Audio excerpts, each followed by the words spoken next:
Hello everyone. एक और question solve करते हैं हम CSI या नेट JRF का, जो 2023 में जून में आया था। देखिए क्वेश्चन क्या है। क्वेश्चन बहुत सिंपल है। यहाँ पर कह रहा है कि suppose S is an infinite set. तो हमें एक एक चीज़ यहाँ पर अंडरलाइन कर लेनी है पहले। जैसे ये कह रहा है इनफाइनाइट सेट, देखो इनफाइनाइट सेट है तो वो काउंटेबल भी हो सकता है, अनकाउंटेबल भी हो सकता है। कि उसने सिर्फ इनफाइनाइट सेट बोला है। Assuming that the axioms of choice holds with the following are true. Which one is true? इसमें more than one भी true हो सकते हैं। ओके, फर्स्ट ऑप्शन है S is bijection with the set of all rational numbers. Second है S is bijection with set of all real number. Third one is S is bijection with S cross S. और fourth one is S is a bijection with power set of X. Okay, इसमें से कौन सा option ठीक है या कौन सा एक ऑप्शन ठीक है। ओके, तो ये एक क्वेश्चन है, इसको हम सॉल्व करते हैं। ध्यान रखना है आपको क्या इसमें कि इनफाइनाइट सेट गिवन है और ये चार इसमें से कोई सा एक या एक से ज़्यादा ठीक हो सकते हैं। ओके, चलो इसको मैं ट्राई करता हूँ। देखो क्या गिवन है यहाँ पर। बेसिकली S कोई इनफाइनाइट सेट है। जब S कोई इनफाइनाइट सेट गिवन है हमारे पास, S कोई इनफाइनाइट सेट है, तो क्या इसकी पॉसिबिलिटी हो सकती है। इसकी पॉसिबिलिटी क्या क्या हो सकती है, आप बस आपको इतना देखना, इतना ध्यान रखना, और कुछ इसके अंदर कोई ऐसा ज़्यादा कुछ नहीं है रॉकेट साइंस। ठीक है, तो ये काउंटेबल भी हो सकता है, अनकाउंटेबल भी हो सकता है। अब ये पहला ऑप्शन जो है यहाँ पर ये कह रहा है कि S is bijection with the all rational number. Okay, तो अगर इनफाइनाइट में हम S को R मान लो, R भी तो इनफाइनाइट सेट होता है, अनकाउंटेबल है, अनकाउंटेबल है तो इनफाइनाइट भी होगा ही होगा। तो सेट ऑफ रियल नंबर और सेट ऑफ रेशनल नंबर के बीच में तो बाइजेक्शन मैपिंग एग्जिस्ट करता नहीं है, क्योंकि इनकी कार्डिनलिटी डिफरेंट हो जाती है। इसकी कार्डिनलिटी कितनी होती है, आर की कार्डिनलिटी कंटिन्यूम हाइपोथेसिस C होती है। ठीक है, और रेशनल नंबर की कार्डिनलिटी आपको पता है कि ये इनफाइनाइट सेट है, अनकाउंटेबल सेट नहीं है।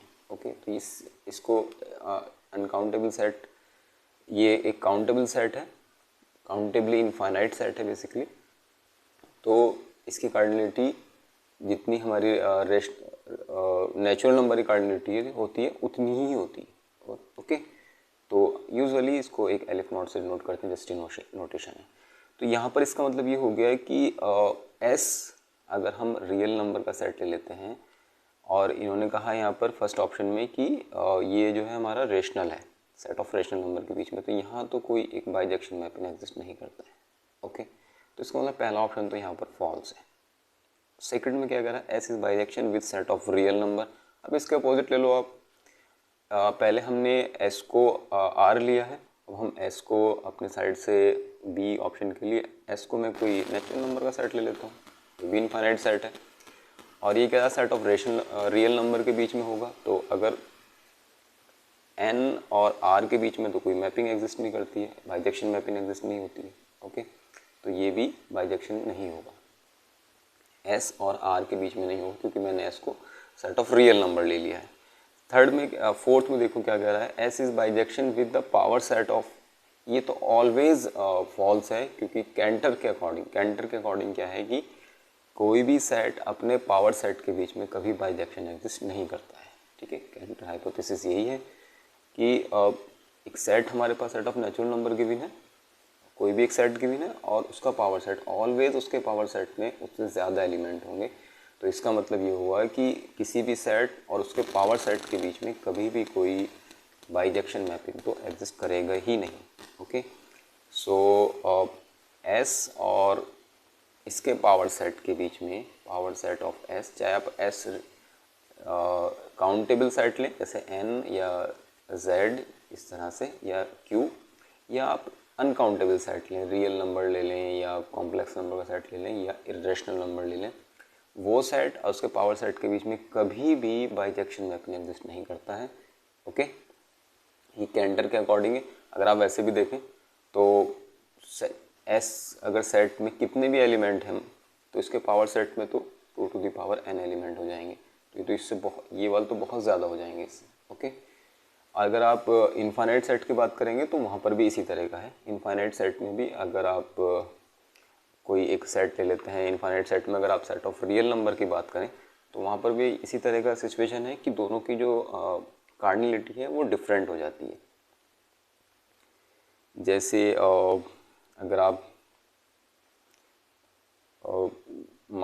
आप R ले लेते हैं, ठीक है, अगर मैं S को R ले लूँ अनकाउंटेबल के केस में, तो इसकी कार्डिनलिटी तो हमें पता है C होती है, कंटिन्यू हाइपोथेसिस, लेकिन R क्रॉस R की कार्डिनलिटी कितनी होगी, ये तो 2 टू दी पावर C होती है, ठीक है, जो इससे बिगर है, T से, इससे C से बिगर होती है, ठीक है, इसको कहीं F से भी नोट कर लेते हैं। सो सेट ऑफ किसी भी सेट और उसके पावर सेट के बीच में तो बाइजेक्शन कभी एग्जिस्ट नहीं करता। तो हमारा फर्स्ट ऑप्शन भी रॉन्ग हो गया है, सेकंड ऑप्शन भी रॉन्ग हो गया है, फोर्थ ऑप्शन भी रॉन्ग हो गया है, सिर्फ सी ऑप्शन बचता है जो कि ट्रू है।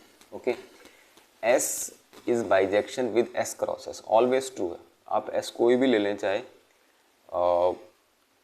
ये मैंने आर क्रॉस आर लिख दिया, आर क्रॉस आर नहीं लिखना, यहाँ पर मुझे लिखना है पावर सेट ऑफ आर, यहाँ पर तो मुझे पावर सेट ऑफ आर, जिसकी ये टू टू दी पावर सी हो जाएगी कार्डिनलिटी।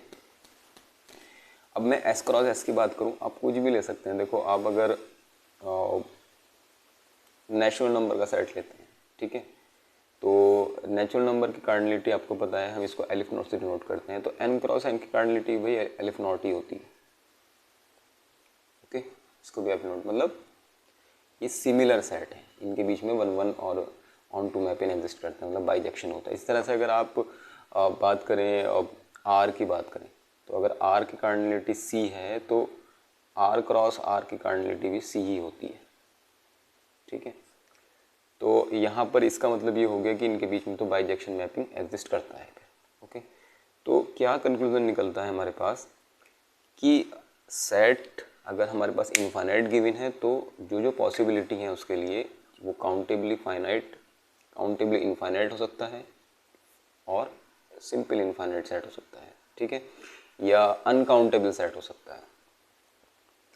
तो सभी केसेस को लेके हमने यहाँ पर डिस्कस किया और हमने ये पाया कि हमारे पास ऑप्शन ए, बी और डी फॉल्स हैं, only option C is correct option. I hope ये कॉन्सेप्ट आपको क्लियर हो गया होगा।